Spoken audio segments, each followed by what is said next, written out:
ভারতের একমাত্র হাতির মন্দির আপনি কোথায় গেলে দেখতে পাবেন সেটা কি আপনারা জানেন? এটি রয়েছে কেরালায়।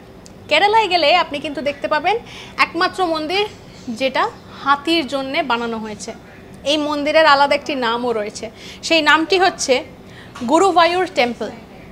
শুধু তাই না, সেইখানেই এই মন্দির থেকে প্রায় 3 কিলোমিটার দূরত্বে একটি প্রাসাদও বানানো হয়েছে। হাতিদের জন্য একটি প্রাসাদ, মাত্র একটি প্রাসাদ রয়েছে এরকম যেখানে হাতিদের রাখা হয়। এই মন্দিরের কাছেই এটি বানানো হয়েছে, এলিফ্যান্ট টেম্পল নাম দেওয়া হয়েছে। শুধু তাই না, এখানে একটি বিখ্যাত হাতিও রয়েছে যার নামও কিন্তু গুরুভায়ুর কেশবম। সেও কিন্তু এইখানেই বসবাস করে। ইন্টারেস্টিং না?